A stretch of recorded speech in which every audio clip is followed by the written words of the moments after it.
good morning for people from India, good afternoon, good evening, good night, whichever part of the globe that you are in.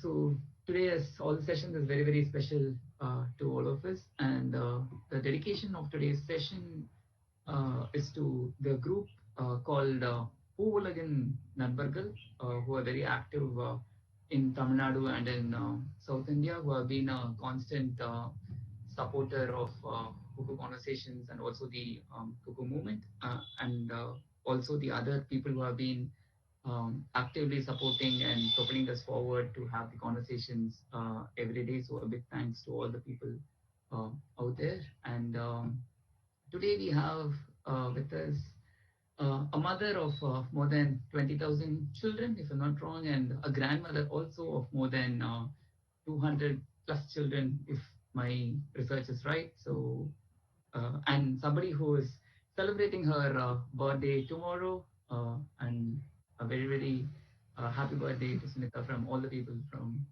Cuckoo. And Sunitha does need no introduction, no the type of name. There are n number of videos and text that comes on Sunitha. But there's something that I found very interesting in Sunitha's blog that she written after the TED talk. I was reading through most of the articles as much as I could.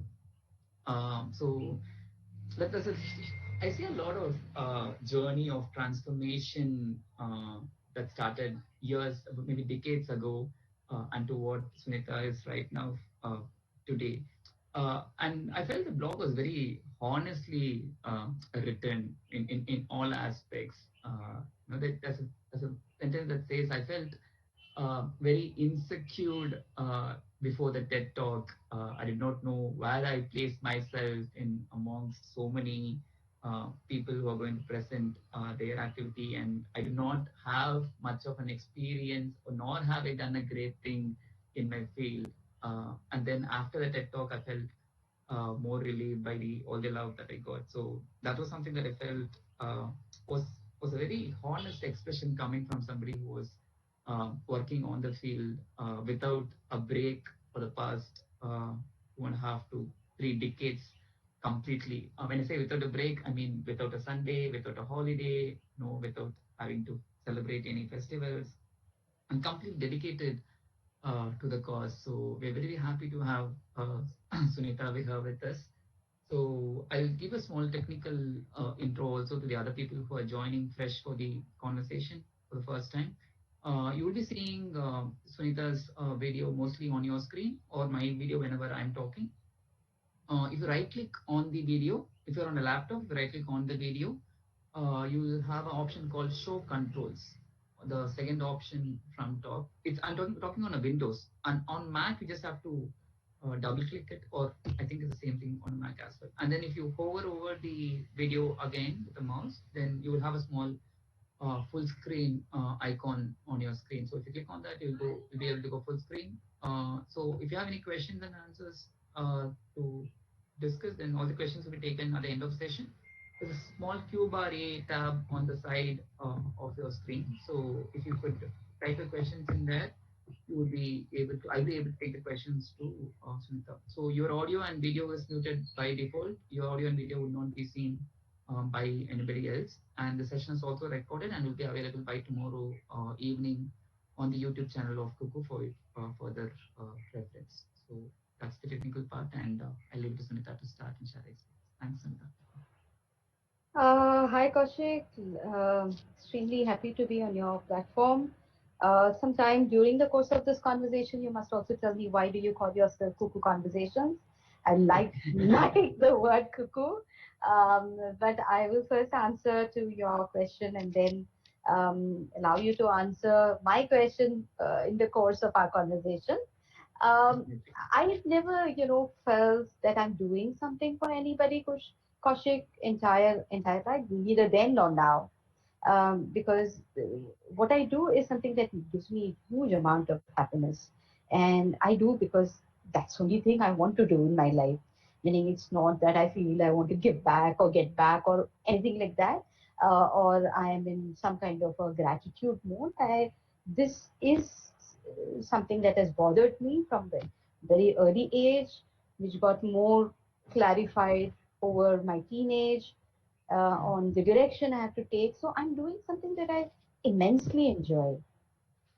And for the life of it, I could not understand what this entire appreciation bit was. Why are people appreciating me for something that I'm doing for my own self? I'm not doing it for anybody else, and I can't imagine being happy doing anything else. So yes, the TED Talk for me was, when I went for the TED Talk, it was something that made me feel very small, actually, because I didn't consider myself as a speaker. You know, and then I saw all these fantastic, extraordinary human beings standing on the stage, telling about all these absolutely extraordinary things that they're doing, and they also were so witty, and they have so much of sense of humor, and the sense of humor is something that I not even crossed 20 kilometers in my radius. I can tell a sad story properly. I don't know whether I can tell a sad story also properly, but uh, I can just place facts. I can say this is what is happening, or this is what I'm feeling bad or good about. I mean, I'm not a storyteller, so I just couldn't understand how I can even stand on that stage. So I'm sure all of you know the TED format. It's an 18 minutes format, and if you actually watch my TED talk, I completed my TED talk in 11 minutes, because I was, and I come from a background. I speak at academies and police academies and judicial academies, and I'm known to speak for 6 or 7 hours marathon. I have no problem with our police officers and judges. I can go like on and on, and here I am at about 11 minutes. I decided this is enough. This is all I want to tell the world. No more, no less. I just, and this is it. It was very humbling. It was very, very, very heartening to get that standing ovation, and to get that the whole world actually understands what I'm saying, feels exactly the way I feel, and outraged exactly how I feel outraged about things that I'm doing. That gave me, I can't quantify the strength it gave me that day. Suddenly it was not like, till then, perhaps it was all about me. I'm doing what I'm doing, like this is what I know I like to do, and I'm doing it. It suddenly became about everybody else too. As it's not just what I want to do, but the entire world also thinks it's the right thing to do. And this has to be done. This is the right direction that one is taking. So, yes, it was 2009, December, rather November 2009 was definitely a turning point that way in my life. I could, I could then see myself as somebody who can influence others also with my thoughts and work. And so to that extent, it was extremely strengthening space. And when you spoke about my blog, I think I started my blog only after 2009, after my TED talk. And I did that because I thought uh, I needed a public space to show to the world that, it's not all hunky-dory. Yeah? It's not all pakka pakka and everything nice and great. There's a lot of churning that happens inside you when you see things. There's a lot of gaps inside you that happens. There's a lot of confusion, anxieties inside you that happens. So it's not like when we reach a certain point in our life, it's not that it happens automatically. Every day is a challenge of a different kind which you're confronting your own self. So I made my blog as a space to articulate my own confrontation with my own self through the various situations that I'm going through, whether it is a child getting raped, or it is about legalization of prostitution, or it's about a Me Too allegation on my husband, whichever, you know, uh, things that really, really challenge me from inside. So I kind of, you know, created a space for myself to speak to the public that, and because sometimes what happens is when you get too much of standing ovations and you get too many accolades and things like that, you start feeling, and people start making you feel like a hero. but you're not. You're as weak as the next person. And every day you're confronted with your weaknesses. Every day you're confronted with your own demons that is haunting you. So I felt it's very important for the world to know, because it's a very scary space, and people start putting a halo on your head, and say, oh, wow, she's a great lady and she's like a god. I don't know, all kinds of names I started getting. You're like Durga. I said, hey, I can see all that in you all also, yeah. It's not that neat. So it's very important, and that has become far better for me today because I'm in touch with myself. So whether you clap for me or you throw a slipper at me, I'm taking it in the same space.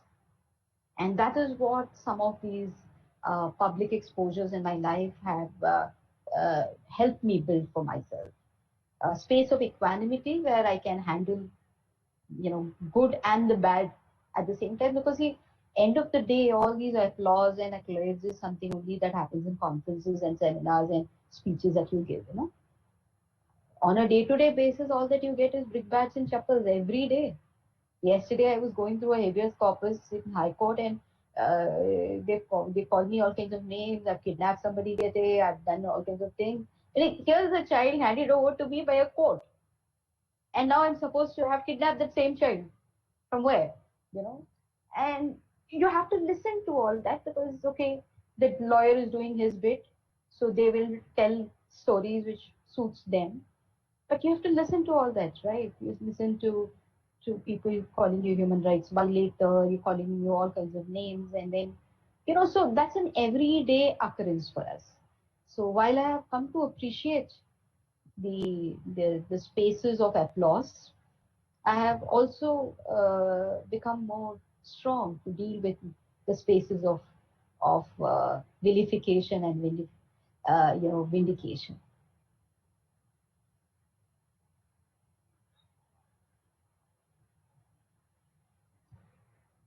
Kaushik, your sound is not there. Now, Yes. yes. Would you want to continue sharing your experiences for some time, for the next half an hour, so then I can ask questions? Would that You be can okay? keep asking me questions. Let me share as I go in. Okay, all right, okay. Um,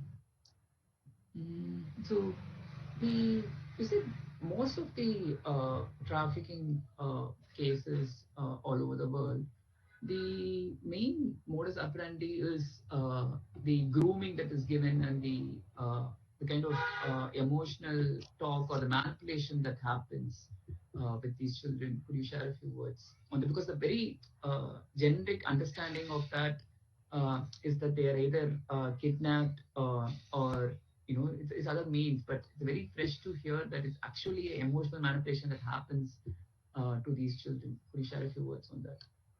uh, you know, the entire domain of trafficking in persons is a domain of organized crime, which is very unique modus operandi. And the modus operandi have been changing, every other few years, every or maybe sometimes every day also. So while at one point of time all these kidnap stories and abduction stories were true, not saying that it was not true. In the last 15 years or so, and practically in the last 10 years more clearly, it's more of emotional manipulation. There's very, very less where people are like actually taken like this and, taken to some place and kept in that captivity. It is more luring you in the name of a job or marriage or love, or a film role or a modeling, anything, so there's a whole lot of spotters around you who are actually looking out for vulnerable persons.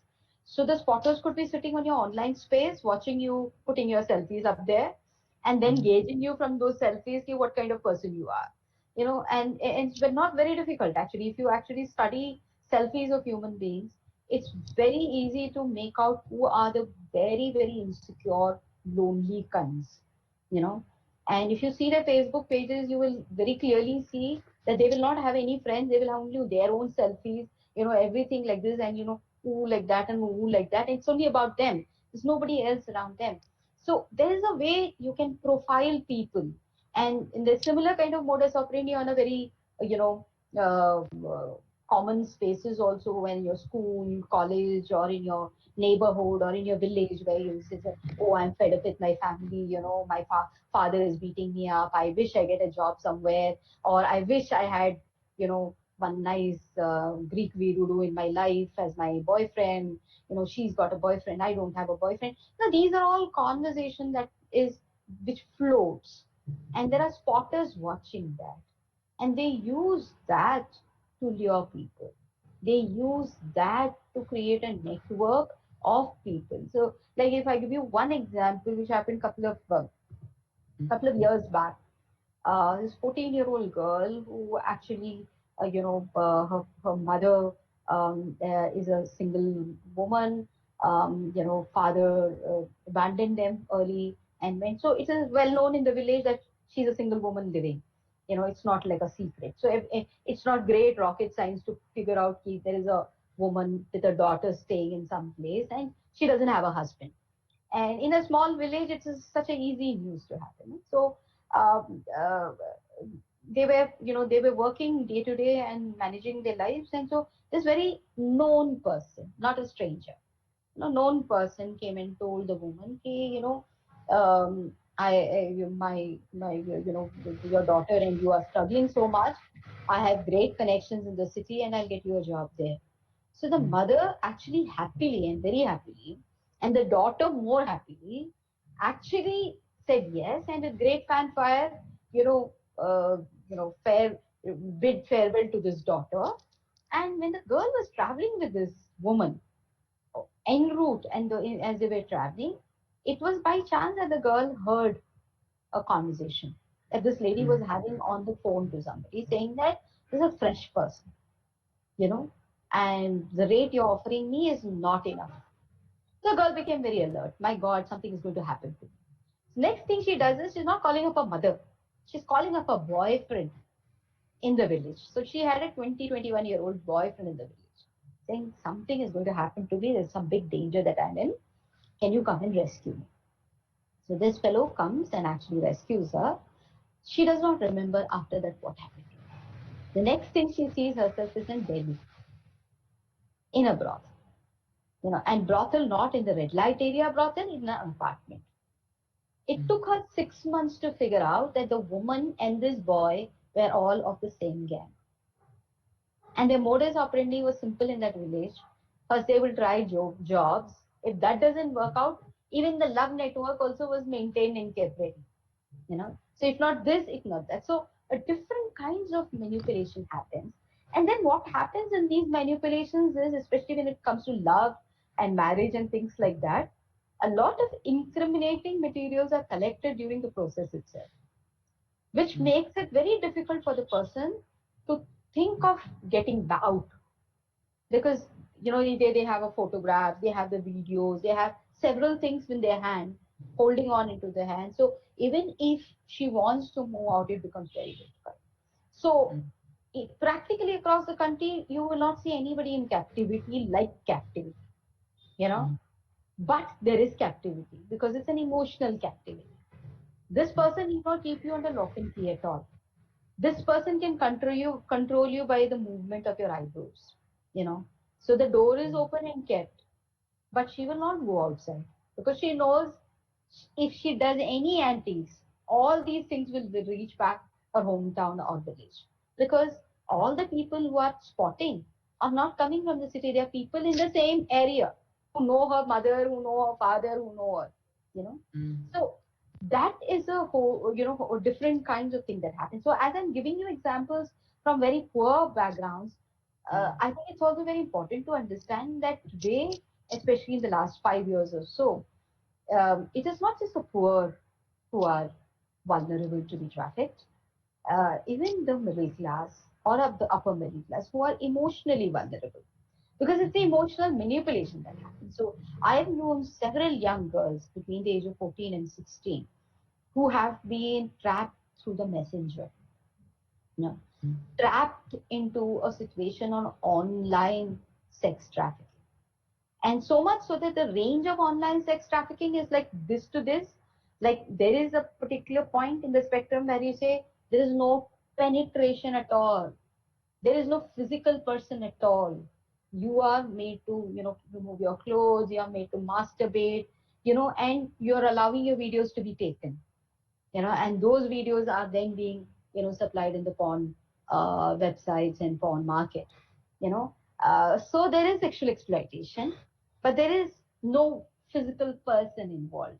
So this particular person will not even be able to tell you who is the person, you know, who is the person who took it. So today we have come to a very scary situation where we can, where we know that any human being who is very emotionally vulnerable, who has got online access, is equally vulnerable to be trafficked as much as the poor girl in a village who is maybe suffering because of lack of livelihood and poor economic options or broken families and things like that.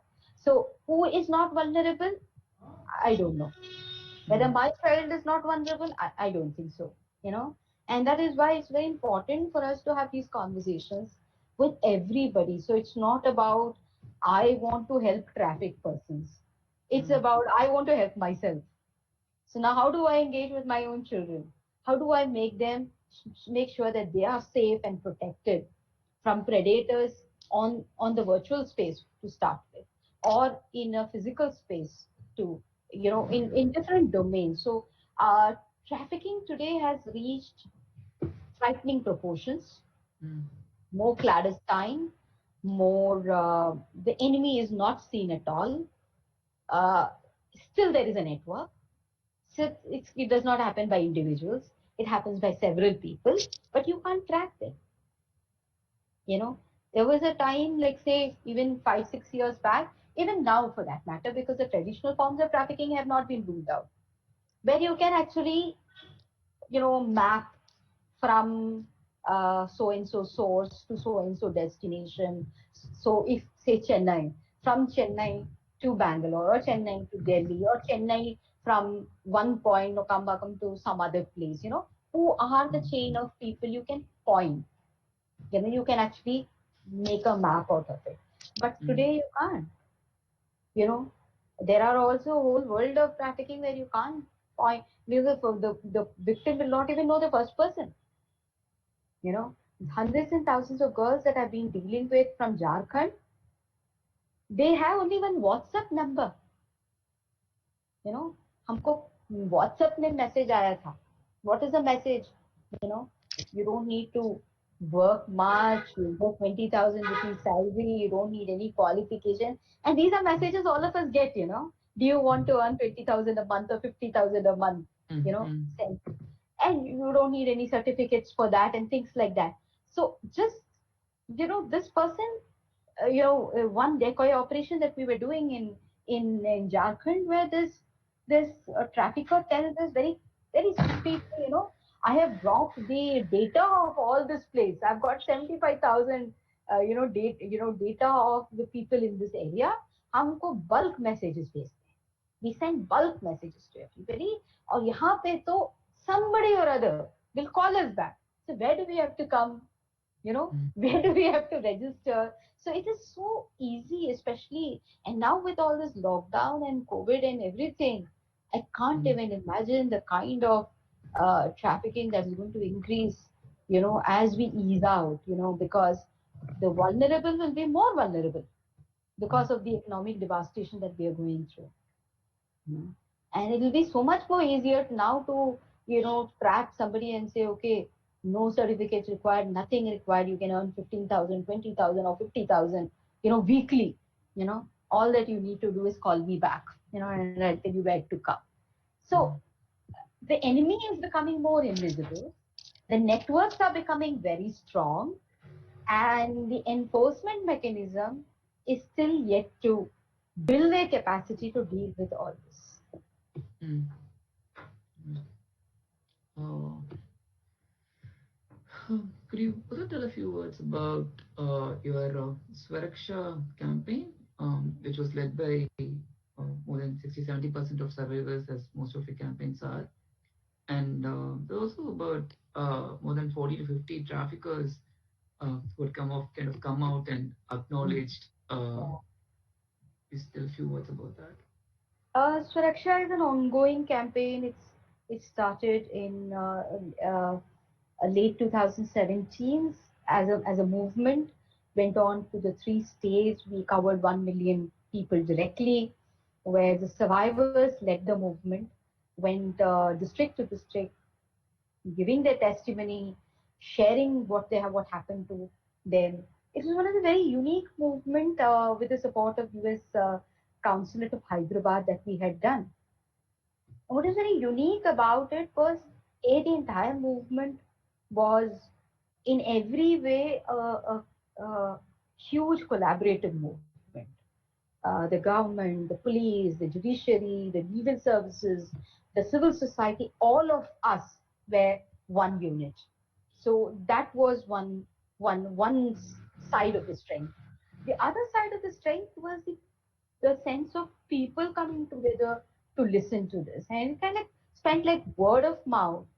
After the first public meeting happened, it was like people were just rushing to come to us as we went on a caravan from Telangana to Andhra Pradesh to Odisha in hundreds and thousands, and it was amazing, kind of not just a response, but the kind of awakening that, so that's why we call Swaraksha. We didn't say Mm, Suraksha, we said Swaraksha. mm, Swaraksha is I have to protect myself. mm, Swaraksha. mm, And I think the USP of the whole thing was the survivors themselves. You know, when they stood up and said, "Okay, this is what happened to us, and these are the ways that I got cheated. These are the ways that I got manipulated, and this can happen to any of you." You know, mm, because it's happened to me, I don't want any other daughters to go through this. I think one of the most difficult part for us was when actually the primary traffickers in a village, you know, stood up and confessed. We didn't know, we were not prepared for that kind of thing, you know. Like, we are willing to listen to victim stories, we are willing to listen to sad stories of missing girls. We were doing all that till that time. Suddenly somebody is getting up and saying, "Kill me, punish me. I was the one who showed this girl to this person. I was the one who told her there is a job here, but I did not. I was thinking I'm doing a good deed of the day by connecting them. I got some money, but it will end up in such a thing. I don't know." So that's where first time we came to understand that sometimes in the whole network of traffickers, mm, maybe not everybody is aware of the exact intensity of what is happening. They're doing just one bit of the work. Like, I pick up this girl in my cab or in my auto from here to here. That's all my job is. I don't know after that. I don't know before that. So, but I know this much I have done. I have taken. I'm not there from the beginning to end till she's getting exploited. So we mm, saw that happening, and our perception about traffickers also changed. Our perception about the people who are actually the brain behind the whole thing, and people who actually, for years together, we have seen people getting arrested by the police and things like that. And for the first time, we realized that the people who are getting arrested are the last characters. These are not the planners. And mm, these are not the ones who are benefiting from the total profit of the situation. But having said that, at the ground level, on a one-to-one basis, we were zapped and we were stumped. We didn't know what to do with these people. Suddenly the public sympathy was with the traffickers also, because they were crying, they were breaking down and things like that. And at some point at that space, I started looking at restorative justice a little bit more. You know, not that I understand it very well, but at least I started seeing whether there is some possibility of restorative justice, that the offender and the victim can have, face to face, and she can forgive and move on. You know, this was something that for me personally was a time for reflection. But Swaraksha became a large movement. It became a government policy in Telangana. Every third Saturday of the month in Telangana is declared as Swaraksha Day. And the government has invested money in this policy. So today it's institutional. It's become the way of creating awakening among the community, and it has huge amount of impact because it addresses all groups and also very specifically men. Mm. Mm. Could you also tell us about your journey of starting a small learning center for children of prostitutes? Started with a very small number, and I'm sure it should have been more than 20 to 25,000 that you're hosting right now. Could you share a few words on that? Cautious, I started with the land learning center. That Mm. was my beginning. When way back in '95, when we started our work, the first thing that we started was a learning center, because our work coincided with the eviction of a red light area in Hyderabad, and Mm. the eviction was accompanied by removal of all these women from uh, from from those brothels and putting them in the jail and then shifting them to a protective home. And I actually came into the picture at that time. And one of the first conversations that I had with the women, what do you want me to do? And that one of the first things they said is, take care of our children. Mm. So with their help, I would say, with their help and collaboration, because that's another story, which I don't want to digress from the main story, so I'm not going to that story. But the nut and bolt of the situation is that they were equal partners in my first venture. So they were the ones who put in, all their gold and whatever they had on their body into like a earring and a bangle and everything, sold that and, took the first room for rent. And that's where Prajwala was born. We started Mm. with 5 children and I was the first teacher. Mm. And, um, it started as a kind of a bridging space, because when I started working with these children, I realized that children are different from other children, especially children who are born and brought up in the brothel situation. And one particular child actually shook me in a big way. It was a very, very bright child. Very bright means unbelievably bright. I Mm. remember going and sitting with her, and she was just about 3.5 years at that time. And I was sitting down on the footpath with her, and then in a matter of 2 3 minutes, she told me all the bus numbers, where it goes, and she says, Auntie, if you want to go here, take this bus. You want to go there, take this. I thought this guy child is extremely, extremely, intelligent. And so I used, my connections with my, co-founder, Brother Jose, who died in 2005.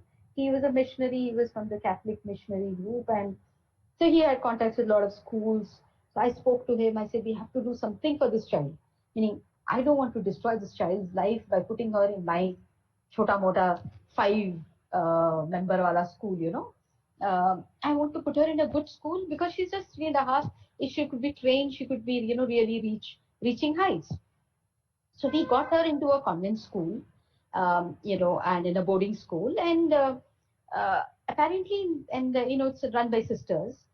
Apparently, there's some visitors came to the, boarding thing. It was this kind of for the poor children. They had set up this boarding school, Mm. and they asked the children to, recite a poem, and they said whoever will say the poem nicely will get a chocolate. My child did not get the chocolate. That is the summary of the story. The Mm. next thing the child does is goes to the visitor and says, shall I lift my frock? Will you Mm. give me the chocolate? When the sisters saw that, they were like completely flabbergasted.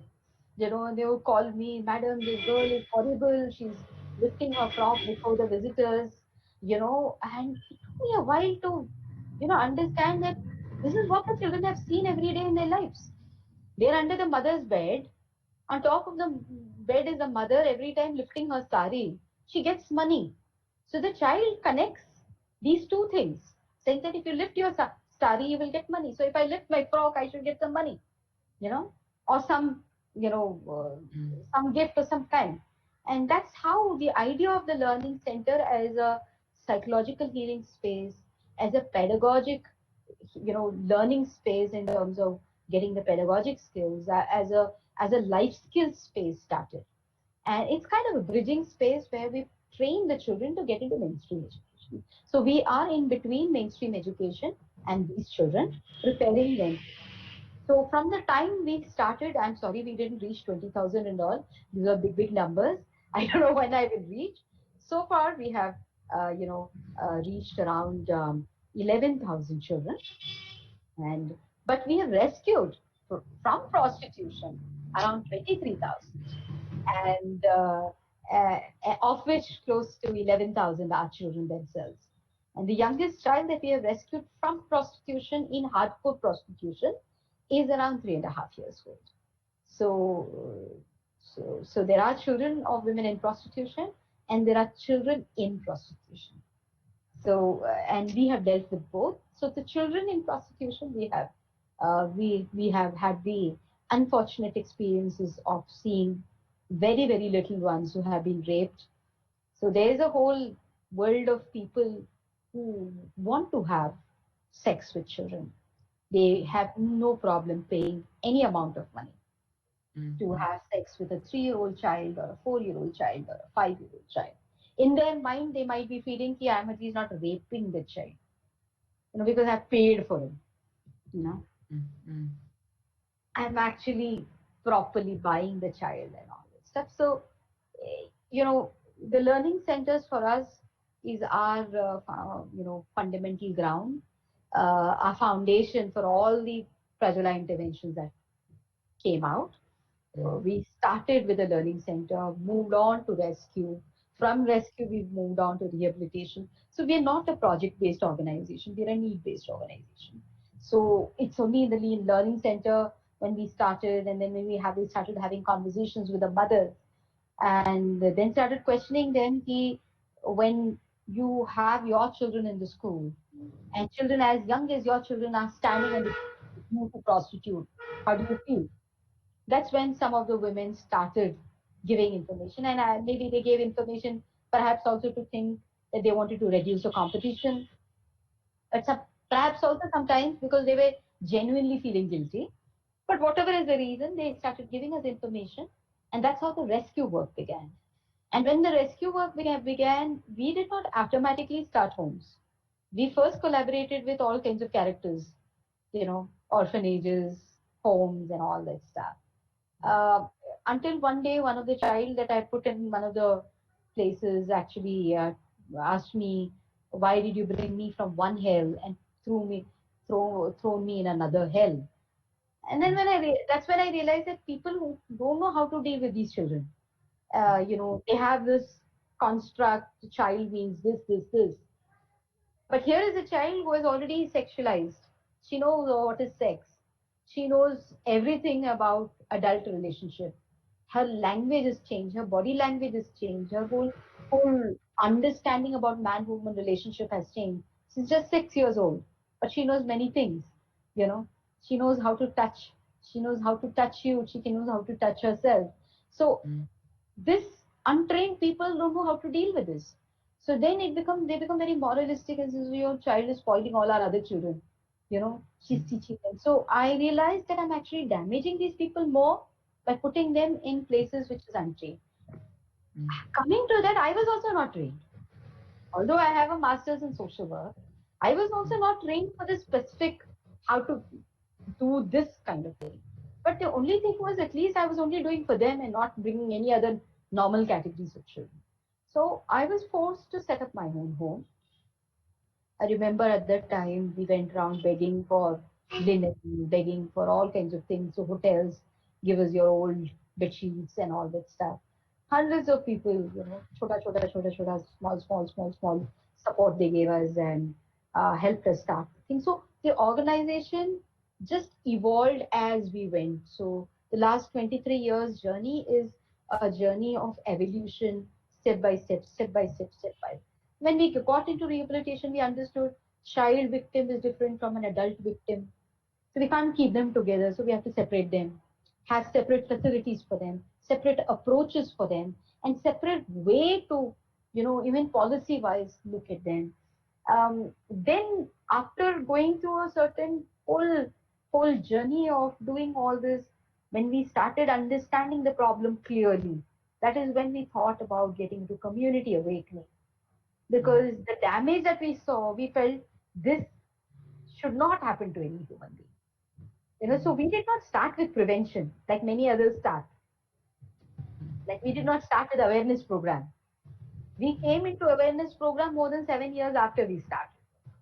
Only when we saw the acute damages, you know, and we felt that no human being deserves this kind of damage, and we have to do our bit to prevent other human beings from entering into this space of exploitation. That is when we got into community awakening programs and started engaging with the society, started engaging with the villages, with the slums, with the men, and all kinds of people. Over a period of time, today we have reached a point where we are now replicating our experiences. Some of our experiences are defined as best practice model. I really don't know what that means. Um, eh, to me, it means that we are on the right track, and perhaps somebody could replicate what we are doing or adapt to what we are doing. So several states are now replicating what we are trying to do. But Kaushik, if you ask me where am I today, I'm in no better place than I was in 1995 in terms of numbers and the problem. The only thing I'm better off today is at least I know what I have to do. Way back then, did not even know what to do. And I was evolving as I went on. But today, at least we have tried something, we have demonstrated some amount of, uh, you know, um, I can't say success. Out of the 23,000 women and children that we have rescued, over 21,000 have been successfully rehabilitated as of today. I don't know about tomorrow. Tomorrow, if somebody has a relapse, I don't know. Having said that, at least 2,000 have failed, you know, and many of them I can track them to a brothel at this moment. Um, but among them also there are variations, meaning there are a whole world of people who are my informers today. There's this young girl who's 20-year-old who came and said, Amma, whatever you do, I can't leave this. Too much, I have too many debts to clear. I have to go back to the same space. So don't waste your time doing all this rehabilitation on me. Just allow me to go back. And when she went back, she became my biggest informer.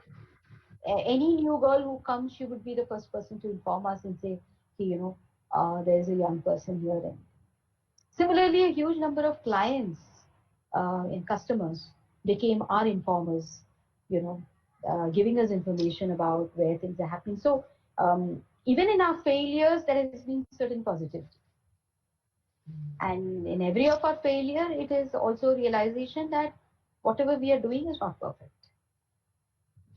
There's constant need to work on it. There's a constant need to, review it, evaluate it. So we have not reached the magic wand yet. And I don't know whether I will. I'm going to be 48 tomorrow. I don't know whether in my lifetime I'm going to achieve finding that right 100% solution. But yes, I would love to arrive at a day when I'll have the right answers.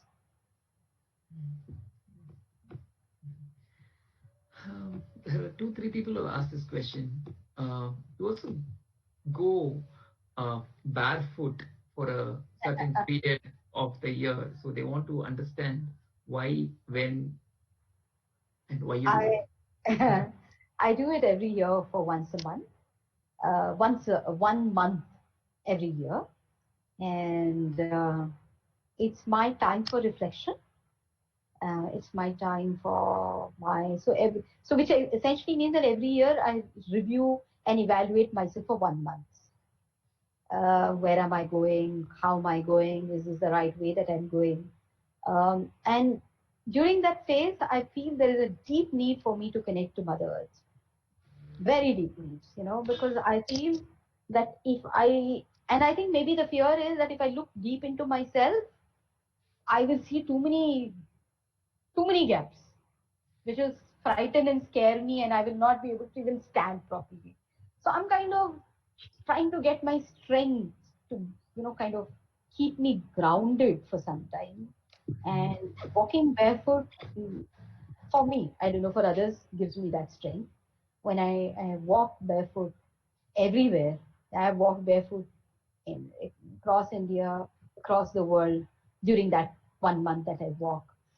I feel touching the mud and touching the stone and everything directly on my feet keeps me kind of grounded, and even if I have to see a whole vacuum of nothingness inside me, you know, it will not it will not crash me down thinking, oh my God, was I such a bloody hollow person, or was all that I was doing? So some of the most difficult interventions and some of my difficult failures I've been able to evaluate during this time, very honestly, critically, without, because, as a human being, you also have this need to hold on to some anchor and, keep hiding your own inadequacies, no? With every inadequacy to confront, it becomes, what kind of a bloody useless candidate you are, not useless, even worthless, and whether you're a fraud itself, you know, like, uh, if I have to give you one example of my fraud behavior, when the lockdown started, I very gracious,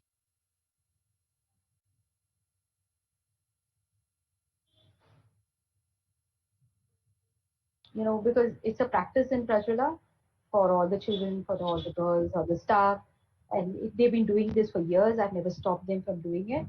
They take a part of their money, salaries, and then they put together and they organize a celebration. Because I had this feeling from time immemorial that I will not spend 1 5 for my birthday. I will not. But that doesn't mean that I don't enjoy others paying for it. Okay?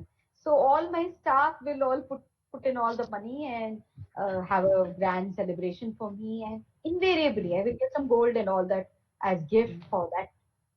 For every year, I will get gold from my team. You know, and gold and diamond are my favorite fetishes. So these are all like all these horrible things that I have my fixations on.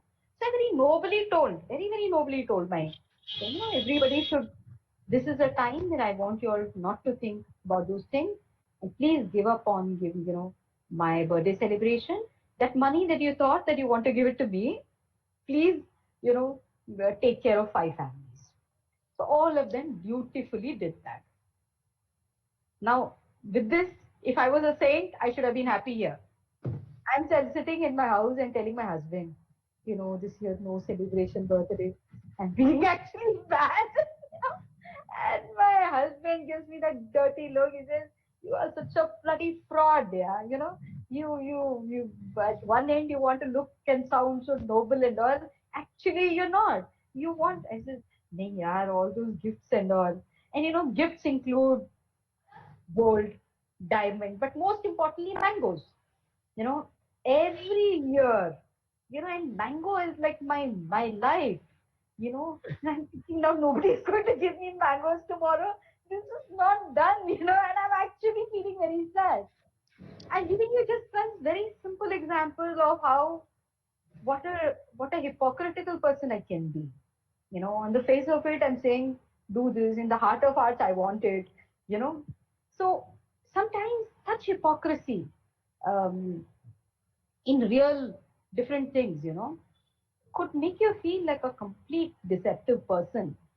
You know, for me, my 1 month of barefoot walking is a time to process all that and kind of emerge a little more honest to myself. So if you see that, if you can watch my blogs, you will see a more honest blog immediately after my barefoot walk. So, but that I do it diligently, and I have been blessed that I have faced all kinds of experiences during that 1 month, including people refusing to allow me in a hotel and asking me to get out of a place. I mean, that kind of rejection and exclusion is something that I had not really faced in terms of people asking me, no, we don't think it is, it's ours. class for you to enter a place without footwear. So from that to understanding a world from a different perspective um, is something that I have gained during those 1 month every year, and I cherish it. I look forward for that 1 month, and I try to do it in a month which is difficult. Like I do it in the summer sometimes when it's the really, really difficult. Or I do it in the winter when I have to travel abroad. So there will be ice there. So I take up times like that. So there's no particular this day to this, like this Kartika Masam, I will do this, nothing like that. I do it when I like to do it, but I do it every year. Yeah. So the next question is about rescues, as to what goes behind a planning for a rescue, and what happens post rescue to those who have been rescued. How do you kind of build trust in them, and how do you kind of get their dignity back? So rescue is a very specialized activity, and it's kind of requires a lot of training. So I would not encourage anybody to get into rescue work. Just because you're feeling very excited listening to Sunitha Krishnan. Okay, now all of us, let's become rescue workers.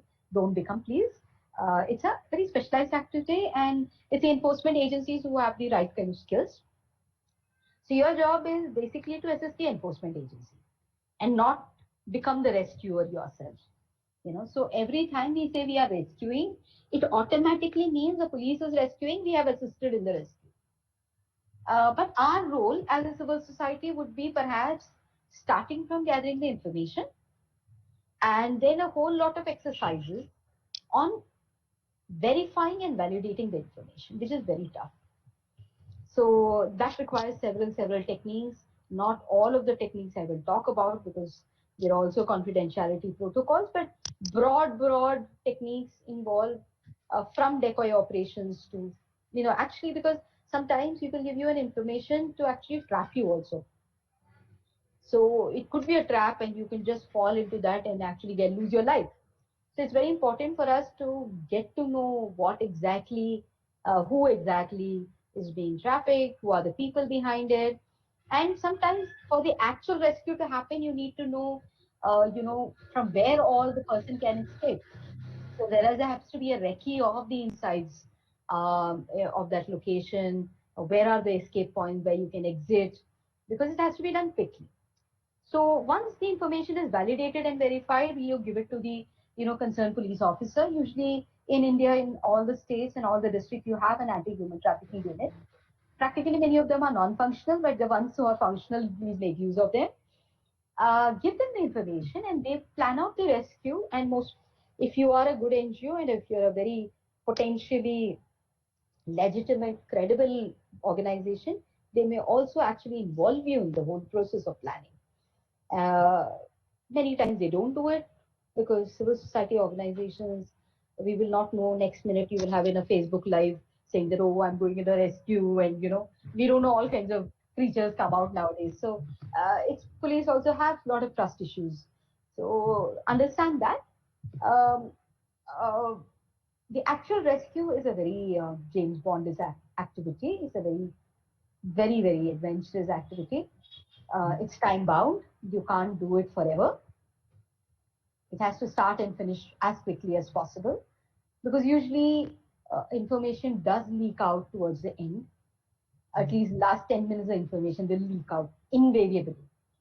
And when it leak out, it means that the people, all the persons could be hidden inside the basements, in false basements, false ceilings, false commodes, in water tanks and things like that. So it's very important that you hurry up and finish it in a time-bound manner. Otherwise, you might actually kill somebody there, out of asphyxia and things like that. So the role of a civil society organization like ours is to assist the police in identifying the victim. We are not, we are not involved with the accused and the offender. Our job is to protect the victim, keep her in a safe situation, separate the person from the offender and the traffickers. It's not easy as I'm saying. because inside a place of exploitation and after that also, the victim is hostile to you. She is not only hostile, she has been indoctrinated to believe that you are an abuser for her. And the girls are made to understand that if you are removed from here and taken into an NGO, there you will be tortured, you will not see the outside world, your life is going to just get screwed up and all rest of it. So the girls are made to believe that you should not stay in an NGO. The girls are also indoctrinated to believe that if you do not escape from that place in so and so days, you know all the stuff that was with you, with us, will actually reach the places. And so there is a huge intimidation that is given to them, and within so many days, come back to us. How you come back, it's your.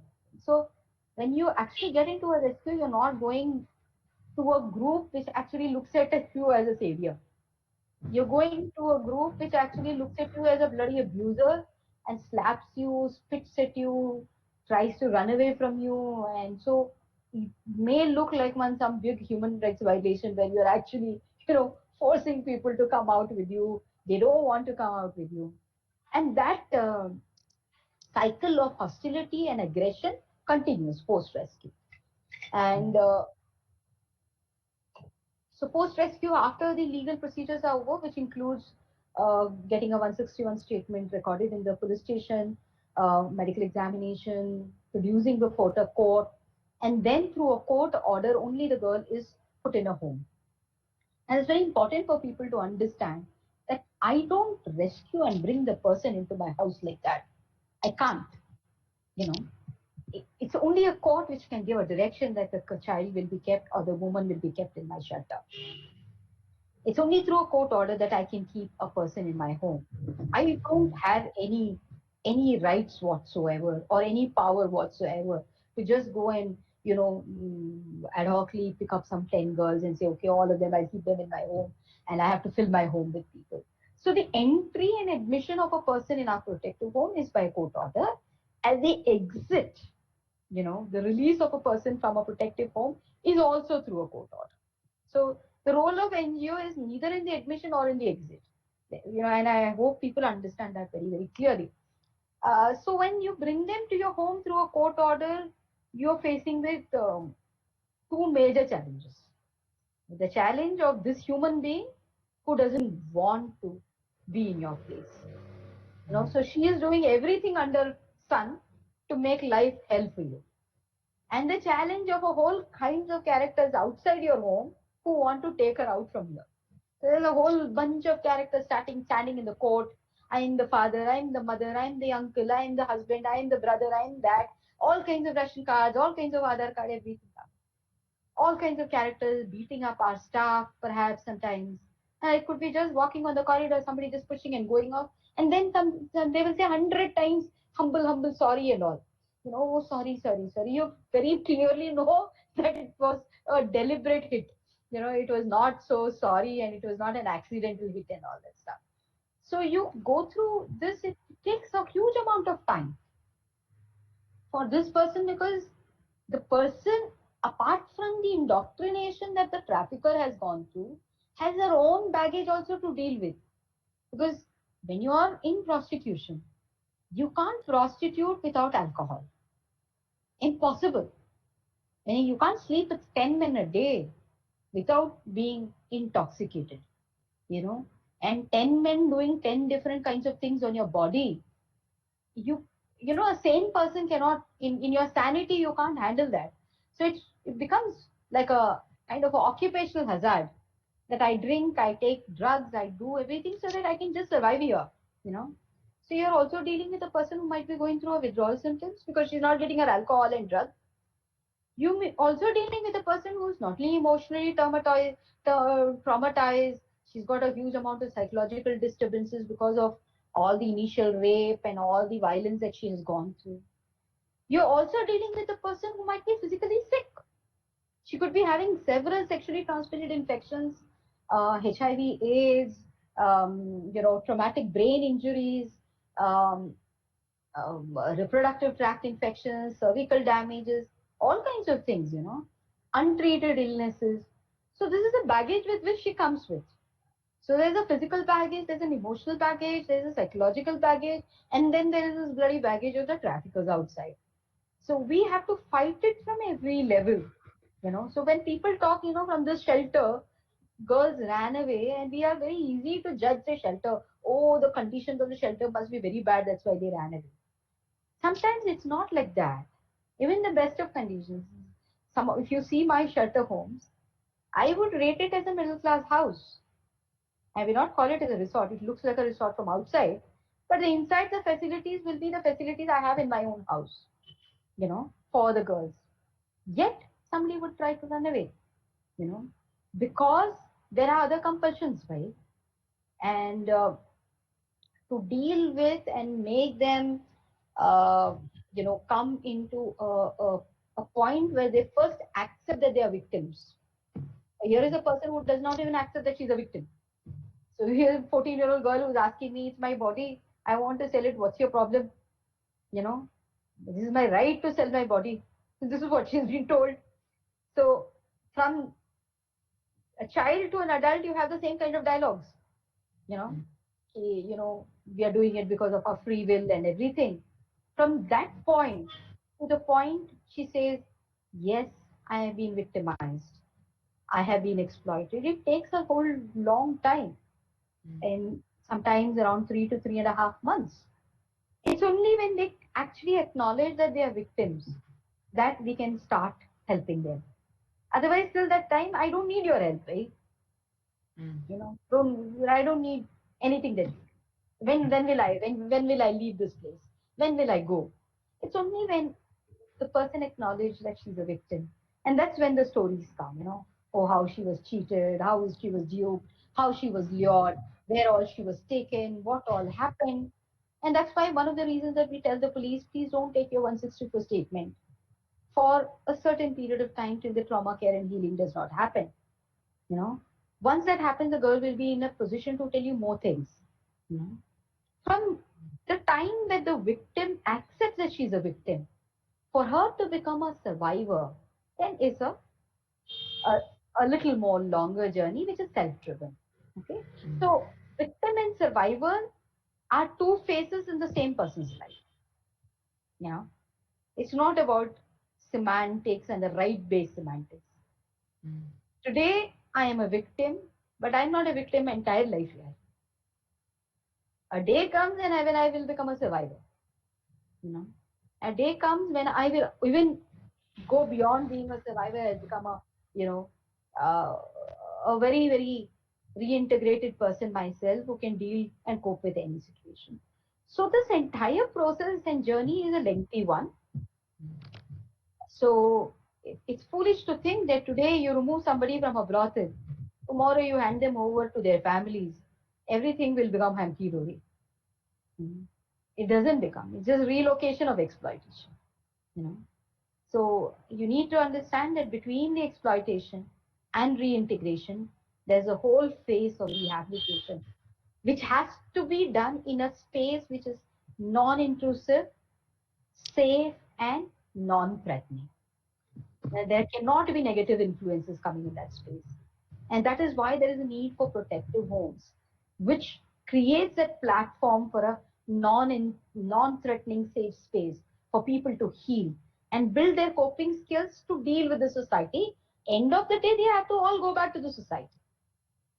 So the day she comes out of my rehab home, we cannot say that she's completely reintegrated. She will continue her battle. She'll continue to be a survivor. And but she will now have skills to cope up with the world, because the world is not standing there opening their, you know, both arms and saying, "Oh, come back, come back, come back. I'm so glad to see you." The world is there ready to throw stones at her. So now when she comes out, she has to have the coping skills to deal with rejection, with stigma, with ostracization, and has to believe, in spite of all this, I can survive with dignity. You know, I care a damn for what you say about me. I only care about what I say about myself. You know, so I will become my best certifying authority and not you. To reach that stage, it takes a little while. You know, so um, rescue to post-rescue to reintegration is a journey, and the person does not automatically become a survivor. There are stakeholders required like us who provide that safe spaces. And that is one of the biggest gap in this country. Very few takers who want to run protective homes, you know, very, very few.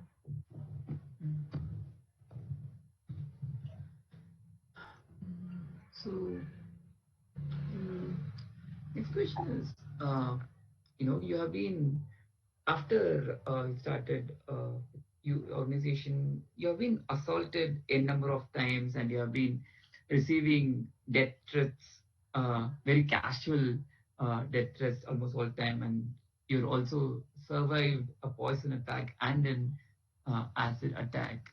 uh, Amongst all these, what is that gives you hope every day, every morning, to get up and work with the same energy? Um, and and I kind of question to that, is that, you know when you spoke about your barefoot walking, there's also a very, as you mentioned, I'm also a very normal human being having your own weaknesses, to kind of work on it every day. So, but you also have to be this strong person who about 25,000 children are looking upon to you every day for their hope of strength and courage. So, how do you kind of do this, and how do you balance the situation? First of all, the way you said about the attacks, it sounds as if you're like in awe of the attacks. I'm destroying the livelihoods of people. Yeah, do you think they're going to put garland on my neck? They're going to actually, you know, that they have not killed me till now. It means that humanity is still alive in them. Yeah, and they've been so nice and generous that they've not killed me yet.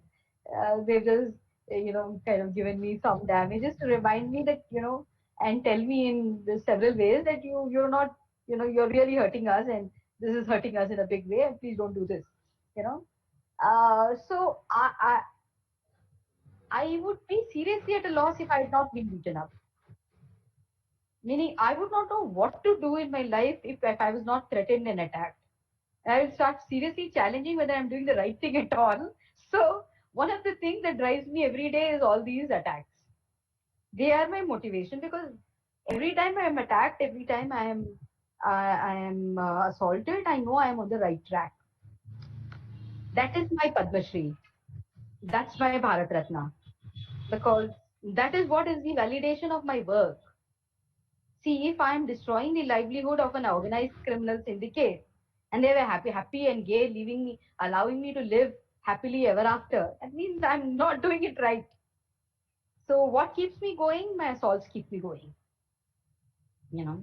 So maybe the day they stop assaulting me, then I will think, why I'm doing something very wrong, and I have to really relook at whether my strategies are all working or not.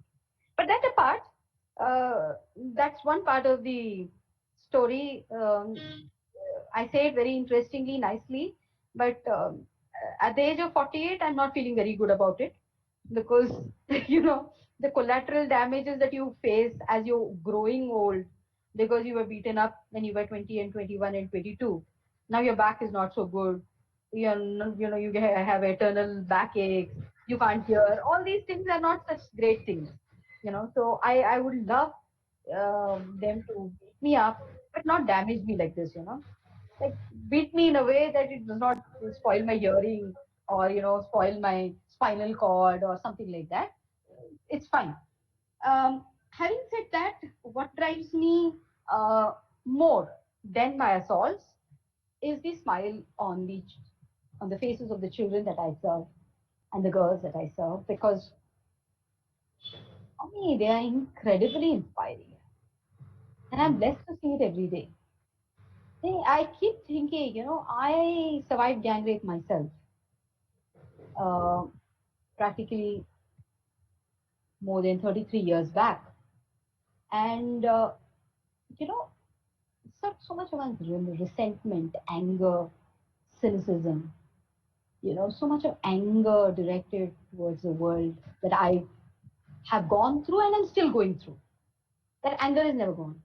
I see this young person, who has gone through something like 20,000 times more than I have seen in my life. Rape every day, 10 times, 12 times, for weeks together, months together, years together. And yet she has the generosity of the spirit to forgive. She has the generosity of the spirit to trust a person like me. She has the generosity of the spirit to actually smile at the world. In fact, if you come and visit our shelter, you will not see one depressed face.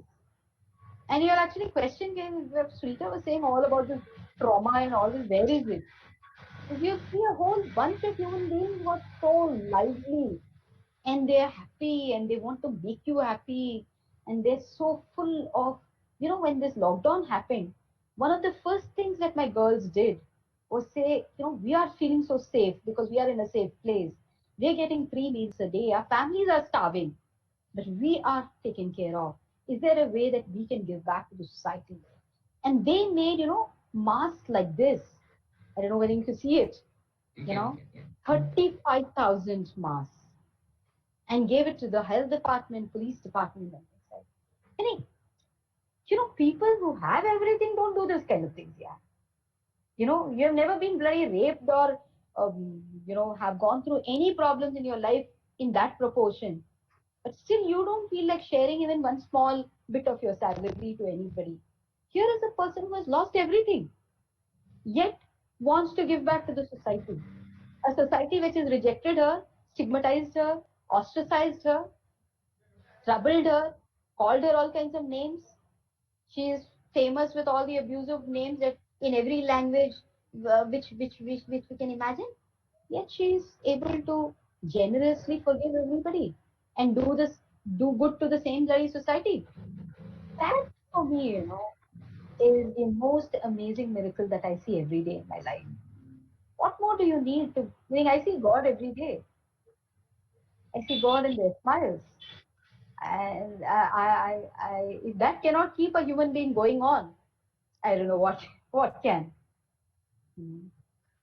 And that is why it is not such a dramatic thing that I have not taken a break for the last 30 years or so. Because I am getting the favorite part of my life every day, which is which gives me so much of strength. Mm. Mm. Should we start answering some of these questions that people are asking? I am not sure if you would want to take those questions yourself because that is One a lot of, question I want to ask, I hope somebody who asked me about legalization of prostitution. yeah. I hope all the stories that I've told you will give you the answer yourself. Legalizing prostitution is about, I'm sorry, I don't accept the word sex work, and that's why I'm not using the word sex work because I don't consider that as work. Legalizing prostitution is about legalizing rape, legalizing crime, legalizing slavery. Um, all the countries which has legalized prostitution, you see an increased amount of trafficking in those countries, whether it is Netherlands or in Australia or any other thing, because the demand in the sex industry is not for adults, it's for children. Uh, Children practically are the bulk of the demand for it. So, what all do you want to legalize, and it is an industry that lives on the earnings of others. So pimping, the entire network continues wherever it is, you know. It's just that when you legalize it, the government can get taxes and the government can benefit, not the girls, not the person who's going through it. So to me, I'm a hardcore abolitionist. I believe prostitution is the oldest form of sex slavery. And by saying that, normalizing a wrong for centuries, it doesn't mean the wrong becomes right, you know. And it's very important for us to recognize that we have been part of a culture that has normalized violence and slavery. And it is time now that we change it. I'm one of the voices which is trying to change it. I hope after this conversations, you will also you'll also consider to become another voice to join in the mission.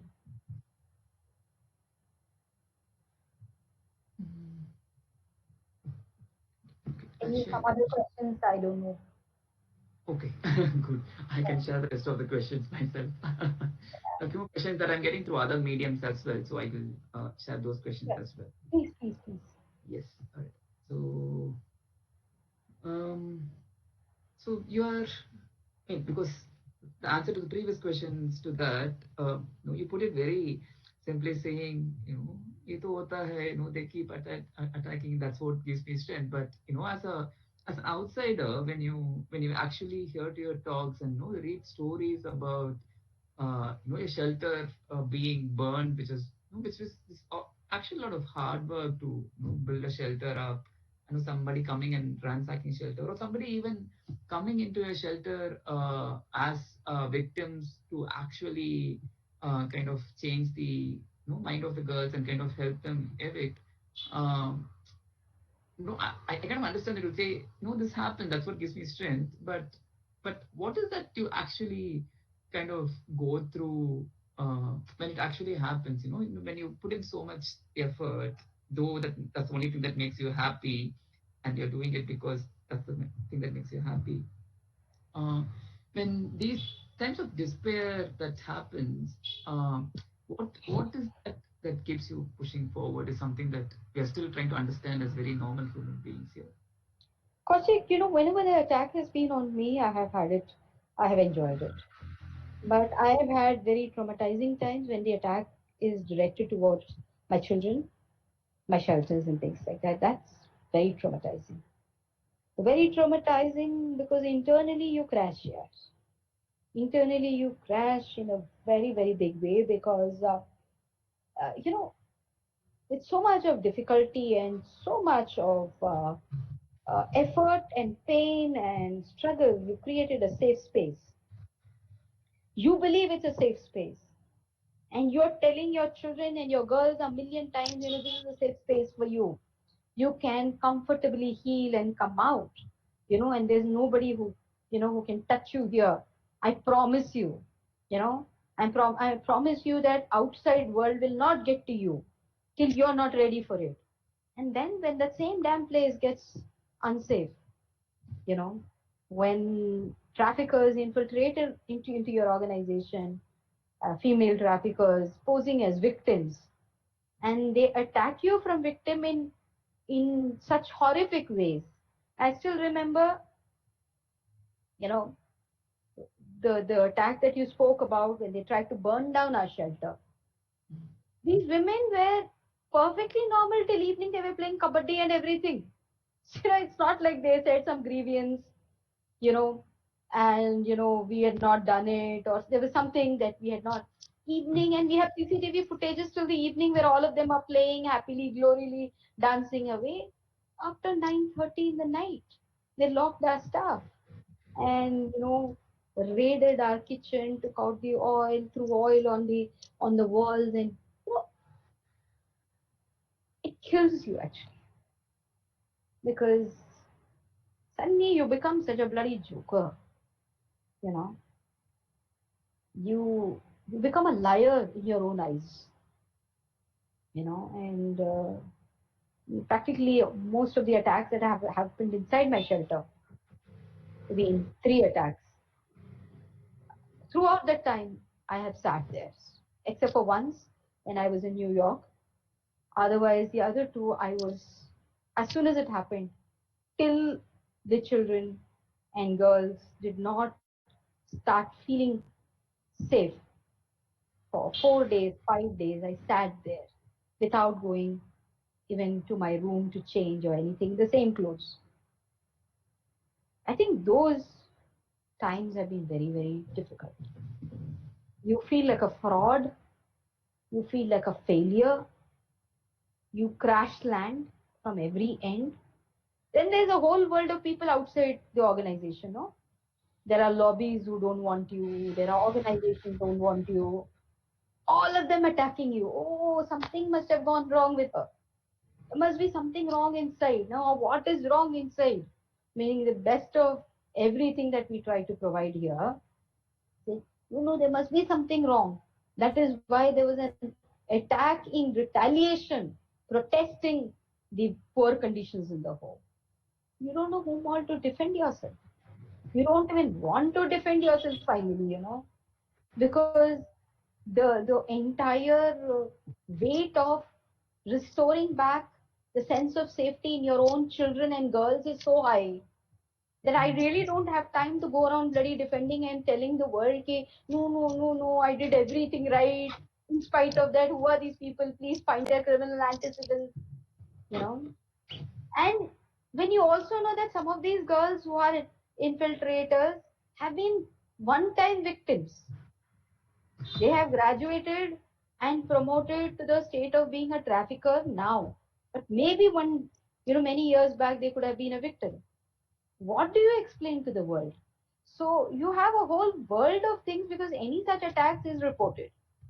There is a police involved, there is a fire involved, and if the bloody sting operators or any media characters get the information, they also then have a heyday. Everybody has a heyday, except for us, who are, and those are very,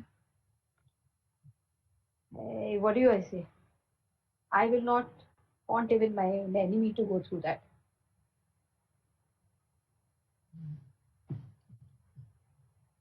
It's Mm, not a good place. But the point of the matter is, you know, we can't live with that phase of or the state of trauma forever. Every time you look at the children and the girls, you know that not all of them are infiltrators. There are people who need your support, and for them alone, you have to cope up, stand up, get your act together, because it's it becomes for me emotionally very very depleting. Then it becomes my staff are also getting depleted. I have to keep up their morale also. And there are staff who understand things, there are staff who don't understand things. We did everything for them. Why are they hitting us? Why are they running around with a glass piece to cut me? Why are they throwing a stone at my head? What have I done? All that I did for this person was look after her. So, it becomes so extremely strenuous to keep up your energy. You have to maintain other people's energy, and you have to ensure that nobody loses focus. This can be one reason where the entire team can say, sorry, boss, we don't want to work with such ungrateful creatures, and get out of the scene. You can dime to a dozen jobs are available here today. But to maintain and keep the team cohesively together is another challenge. So, yeah, these kinds of attacks are not very comfortable. Attacks on your own life is easy to handle because I don't think I feel very accountable to anybody. I've been very non-negotiable to my family or my husband. They will neither question me nor they will speak about it. You have your trauma, you keep it with yourself. Don't even talk to me about it. I don't even allow. And maybe because of that, I'm such a social misfit in many ways because uh, to maintain this aura of don't intrude into my space, it becomes very important then to keep distance from everybody. Maintain.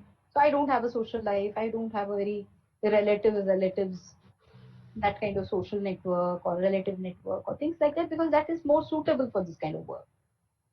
Because more you become very, very connected to everybody and your hands on a talking terms on everyday basis. They get a chance. Hey, this happened. Oh, they hit you. Oh my God. Don't go there. Don't go here. Don't sit there. Don't believe that. Achha, such girls came and attacked. Don't take any girls anymore.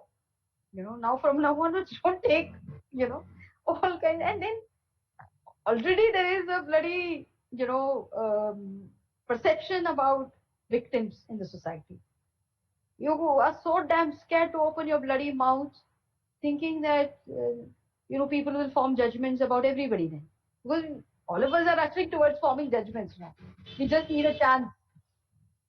One chance we get, Amma, one police did this, all the police department is bad. One fellow did this, everybody is bad. So That's how the social herd mentality goes. So it has costed me a lot to maintain my silence. There have been moments when I've regretted my silence, you know, because several times such attacks have happened. It's only when I started speaking up, you're thinking some 100 times. Am I adding to the already created stereotype that nothing can change among these girls? They're all like that. They will never change. And because there are people who want to believe that, a huge number of people want. So emotionally it is depleting, spiritually it is depleting, ethically it is depleting. It can drain you out. That those 3 4 days can take away your entire year's energy. And then of course you get also replenished seeing the same human beings who have gone through similar experience doing extraordinary work.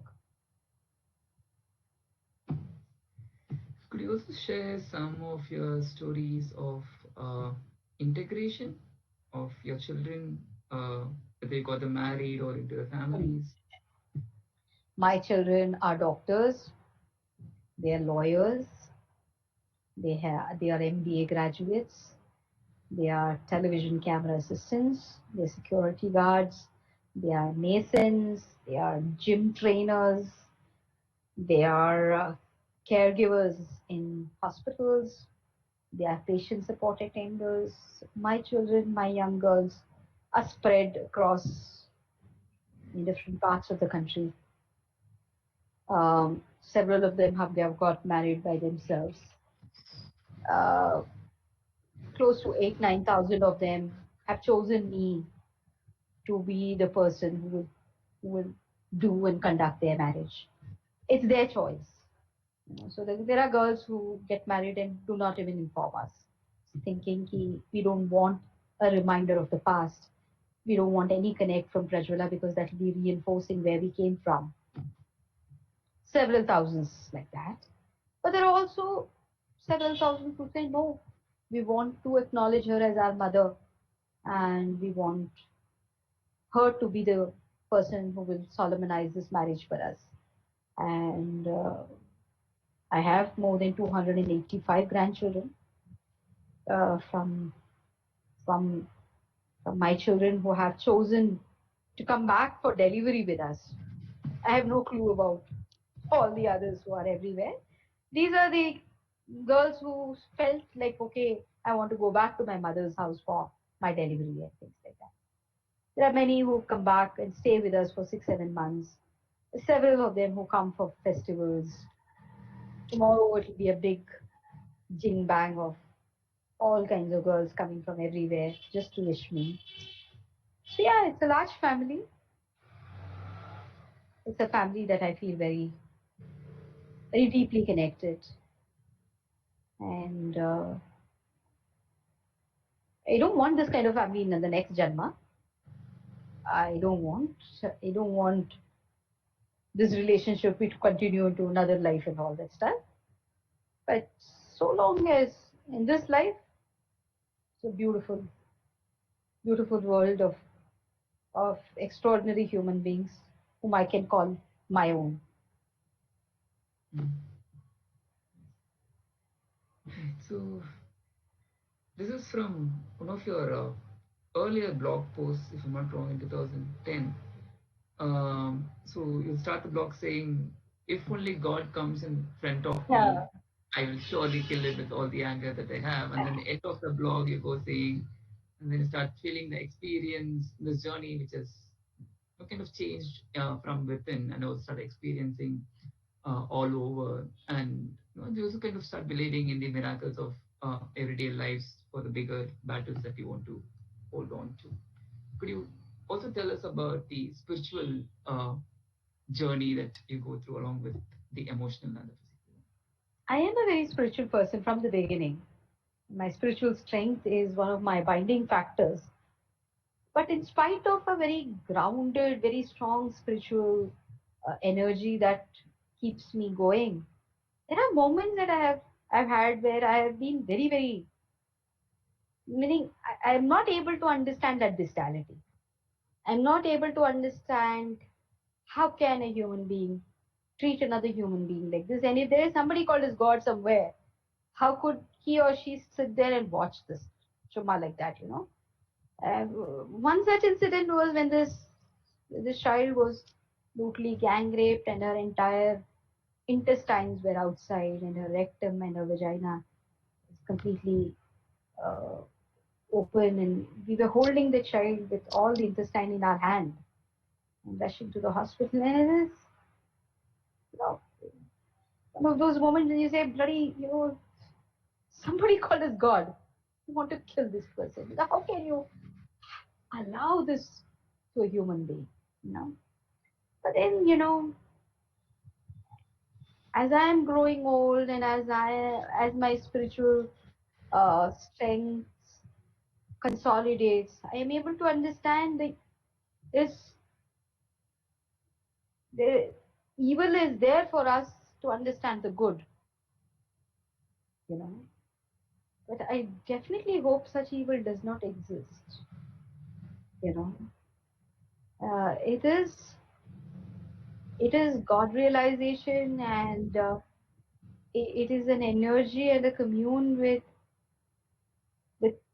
with a larger spirit that creates human beings, maybe like me and maybe many people like you all around the world, who keeps the goodness alive, you know. And in each one of you, I see God. And I see that this godliness I'm able to see because I was able to see the evil and the bestiality and the, you know, absolute demon part of the world too. Because I was able to see that, I'm able to recognize and appreciate this godliness better. I'm able to feel it. Otherwise, I will take all this, everything was good, I will take anybody for granted, the entire world for granted. Because now I'm tuned to see the goodness emanating from each one of you. And, and the goodness that keeps my faith alive. Because as a human being, I know that I'm not going to be there forever. You know, and I don't know how I'm going to die. Whether somebody will kill me or I will die naturally. But anyway, this way or that way, I'm going to die today or tomorrow. But in godliness, in in godliness that I see in each one of you, I know it will be continued. I knew what I've started. I knew what I have evolved has continuity. The goodness will continue. And as long as the goodness will continue, there is hope. Hope inside me and hope outside me. My spiritual life is a very eclectic life, and because I'm also very ritualistic. I'm a great devotee of the female deities. Mukambika is a big favorite of mine. And I have great connectivity with all these people, my Kuladevams and everybody. I am extremely connected to my roots, my gods. But my spiritual energy also comes from various other mad things that I do, you know. Like like my love for mango is a very spiritual exercise for me. My love for Mills and Moon's romance is a very spiritual activity for me. So yeah, I'm addicted to romantic novels. Anytime you check my laptop bag, there will be four or five. But this is all part of my spiritual being. So my spiritual being is as what you say adulterated as the person I am. I'm not a pure person. A very adulterated, corrupt character who is searching from within the goodness that I can give back to the world. In all the murkiness that is inside me and in all the murkiness that's outside. So my spiritual life helps me see that more clearly, mm, keeps me grounded, allows me to grow, allows me not to be deterred by challenges, allows me not to become too arrogant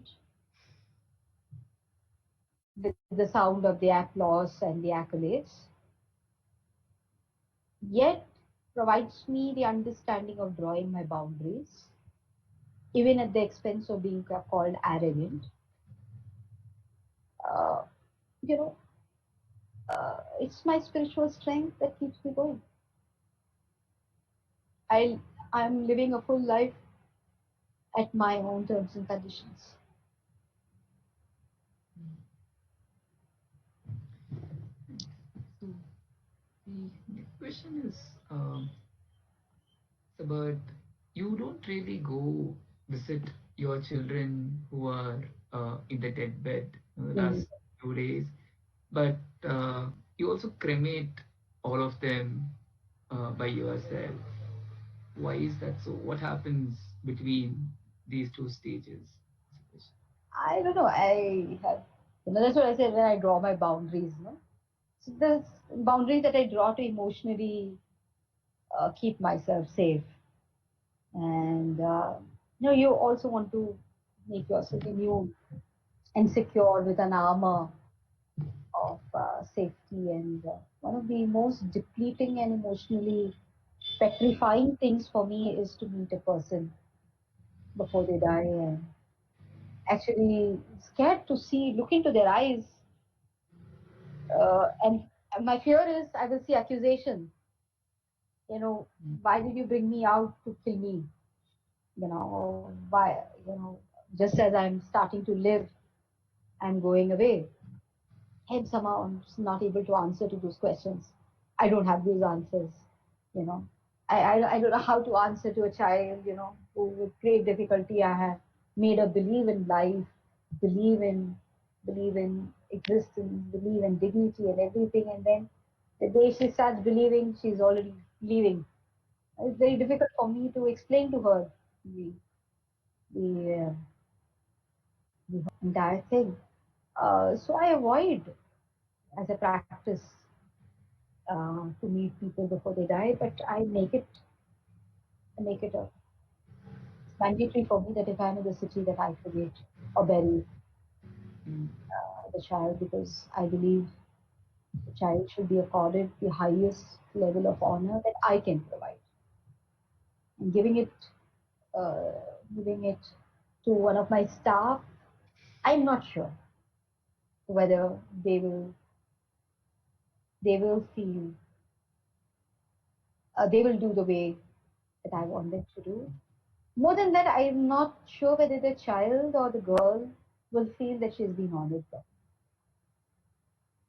So like when you're in your house, when a guest comes, when the head of the family goes and greets them, the person feels very honored.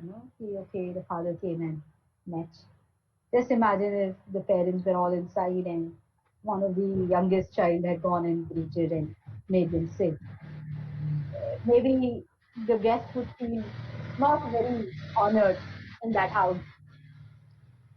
So I feel the soul of my child will feel that I've given her accorded her the highest honor by personally cremating and burying the person if I do it myself. And it's also closure for me. It's also it's also an emotional closure for me. It's also a time to repledge yourself. This is why this should not be there. And people ask me how come you're such a hardcore abolitionist? Why do you want all this to end? And whether that is practical to end it. Every time I cremate a body, it's for me that moment to repledge myself why human beings should not be in this world of exploitation, in this form of exploitation. mm.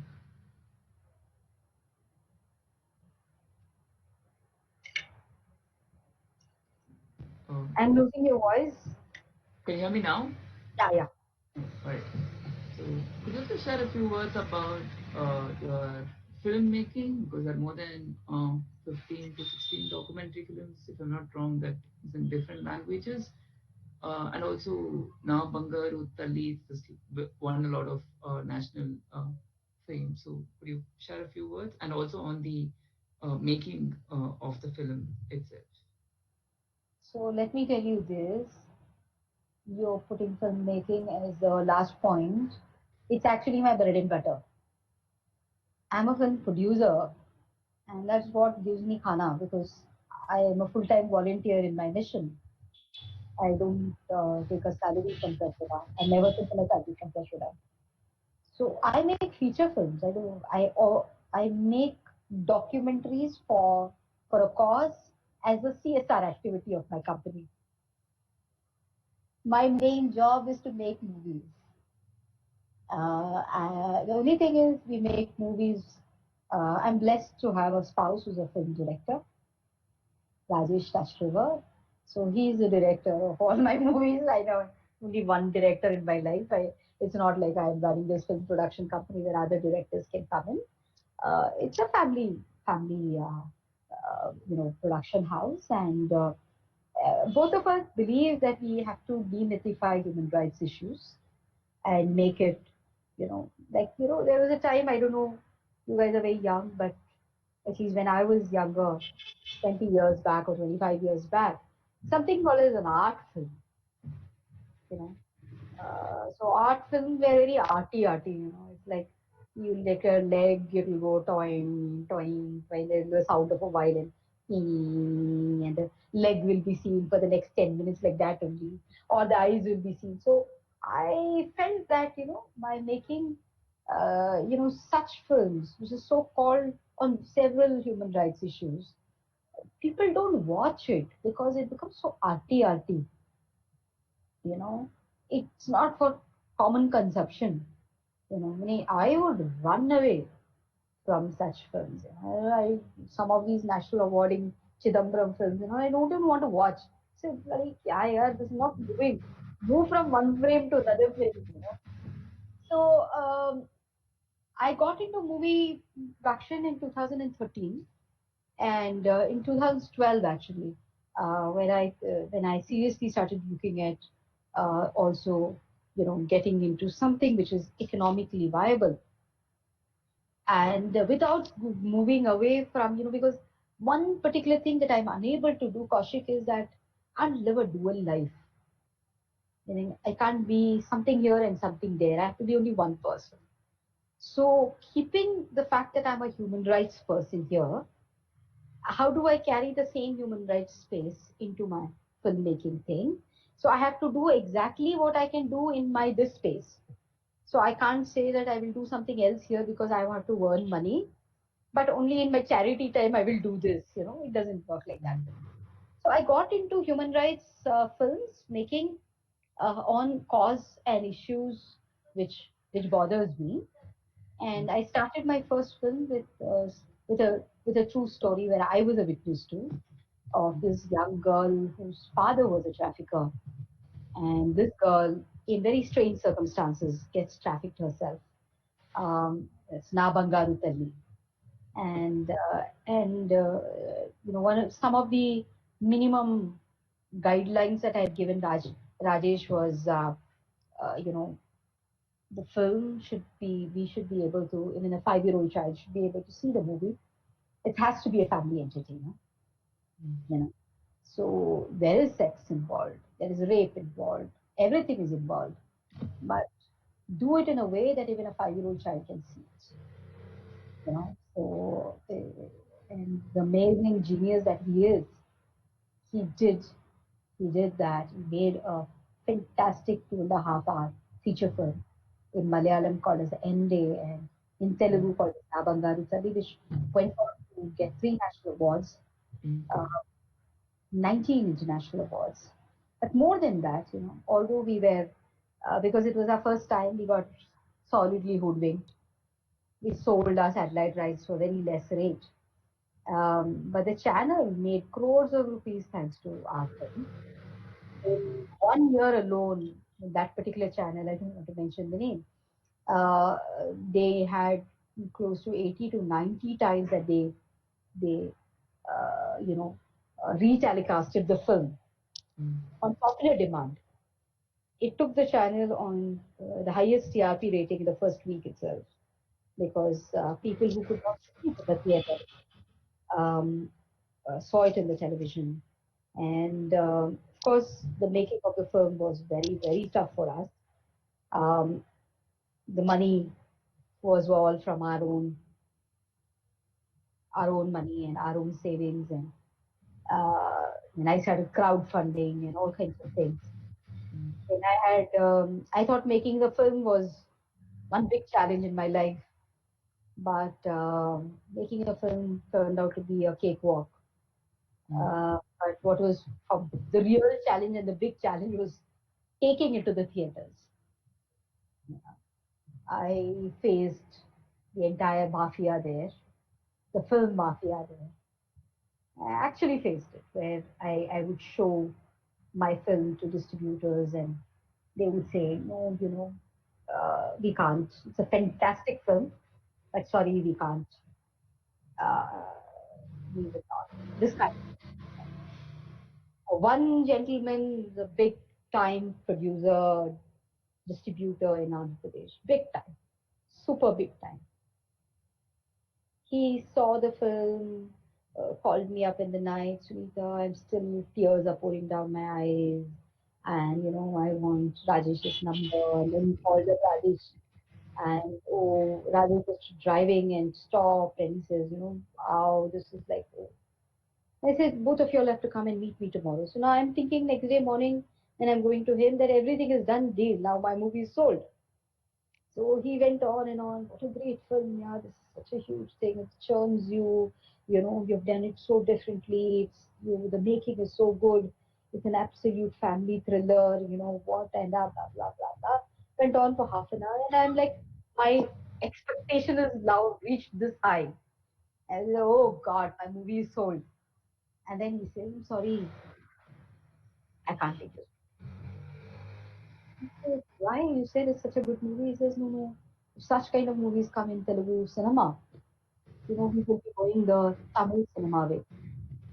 And apparently, in Tamil cinema now, the last few years, a lot of good cinema has come, which does not care about stars and things like that.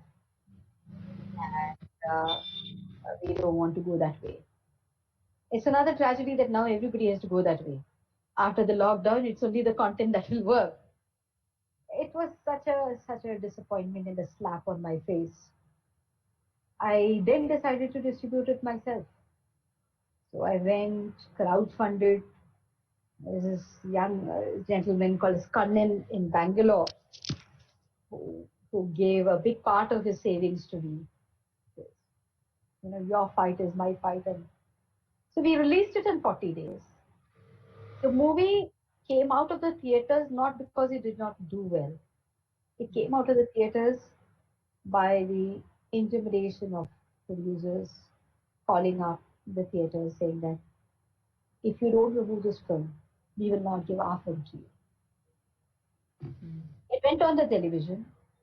It did so well in the television. And that was my beginning of my movie career. After that, I've made eight feature films.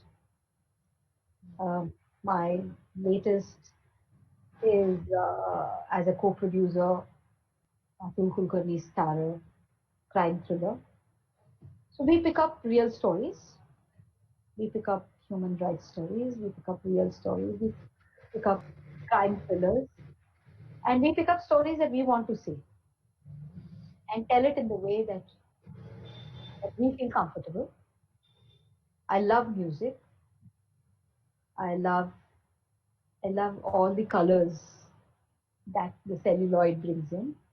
So my movies are not dark. They are very colorful. And it does not still become a bread and butter because the name Sunitha Krishnan itself is a stigma for the movie world. Oh, that human rights activist, oh my God. So poor my husband got marginalized thanks to his marriage to me. So we are the fringers, not invited in any mainstream movie stuff. And now we have the added stamp on our head, national award winners. So these are all these national award kinds. So in both my worlds, I have faced the problem of huge world of judgmental souls who are ready to put us in a box and put a stamp on us and keep there. Everybody wants to see you in a box. Let me tell you something that we are people who have always thought out of the box. Mm. You will not be able to put us in a box and seal us. I can't even say what tomorrow will be. And my film called as Raktam is on Maoists, which is about questioning whether violence is the answer. So it's a very interesting, a near perfect film, I would say, but ideologically very conflicting film. That has been the reason for us because several of our movies are playing in several OTT platforms. So that gives us monthly revenue, because of which I look so prosperous and happily healthy life. Otherwise, I would be starving and carrying a Jola bag and wearing Hawaii chappal, maybe walking barefoot the entire year because I can't afford footwears. But thanks to my movie world, I'm, I'm well fed. Mm. So Does the anybody want to ask questions? Can I hear yes, somebody else's voice? no, no, it does. You want to hear somebody else's voice? Okay. I don't know. uh, I'm just thinking that this is a conversation between Kaushik and Sunita. no, no, no. Your voice being heard by everybody else, and they're also responding in the question answer also to me personally. So I'm also taking those questions that they are sending to me other platforms. So you are being heard and being well received. Can I go to the next question? Yeah, yeah. All right. So the question is about uh, Uh, so I also read this somewhere between uh, porn culture uh, and them being rape, or the connection between pornography and rape. Because I've seen it some kind of triangle where some most people due to technology, most children, especially in schools, have direct access to porn these days, and there's also a bigger chance that those children, if triggered continuously, could also lead into becoming rapists. Your views on that? Kaushik, one of the biggest demand in the porn industry today is not just the porn films made with actors, but is also the real films made, which means actual rape being recorded has big demand in the porn industry. So this is a whole world of um, you know uh, porn content being created, the actual acts of violence. That means there's no actors there. There's actually a real girl getting raped and the bloody 10 fellows recording it and keeping it and then selling it off to a. So that is one big part of the porn industry today, which has created a very um, kind of a irreversible situation for a victim, because the actual act of rape is over, then your video is getting circulated. And there is no technology in the world which can demolish or destroy the video completely. Somebody else downloads it, continues. So here is a situation where the person has to live with a lifetime of fear that somebody is watching your absolute violative space. You know, a space that you are ashamed of, guilty of, traumatized about, that is being seen by somebody somewhere every. That's one big part of porn culture. The other kind of porn that is coming out are the revenge videos, Mm. where in intimate relationship, when you are intimately involved, you become very excited. You want to record your intimacy. I don't even know why young people indulge in that kind of nonsense. Yeah, personal space is your personal safe space. It's a sacrosanct space. Keep it sacred. Keep it as sacrosanct as possible. No, you want to record it because what people don't realize is once you record it, it is a content in somebody's damn phone, you know, and that content has potential risk to leak out of your phone to any place. It's not very difficult to take that out. These kind of videos, which have are a fallout of failed relationships, broken affairs, is one another whole lot of porn content that is coming up more and more. The third kind of porn content that is coming out more and more are very, very mindful videos made only for the purpose of blackmail. You know, I will go and do this to this person and record the MMS, and thereafter I will start blackmailing this person. Thereafter I will. So the porn industry is now very closely connected to the cyber trafficking industry, cyber porn industry, you know, and a good significant number of the porn that is now generated is of people who are unwilling victims, who are, by a choiceless situation there. Um, at the other end is the porn industry by itself, which generates demand for sex industry, which sexualizes a person, creates artificial needs, creates more and more desires to get normalized, and where you then seek it out by buying sex and fix it. And that's one part of the story. But in that industry, at least you have consulting adults, you know, involved in recording themselves. But more and more, if you see now, that is not the one which has greater demand. The bigger demand is for real-time videos, and that's very, very scary. And that's why people should be very, very careful on how you handle your intimate partner relationship, including with your spouses. To think that your marriage is going to be everlasting ever, please come out of those fool's paradise. Think every relationship has their own shelf period. That's how you live. If it lasts till your lifetime, fantastic, yeah. But if it fails, you can't take a risk. So don't allow yourself to be in a vulnerable situation where you're allowing your intimate moments to be recorded. Always be careful in allowing your partner to, men or women. Men also can be blackmailed. Men also have equal potential risks to become victims in such situations. Also, very importantly, when you are in a public place, you know, especially a hotel or things like that, please check the rooms, check the places. There are characters who use such videos for gaining their own revenue, and therefore it is better to be safe than to be sorry. You know.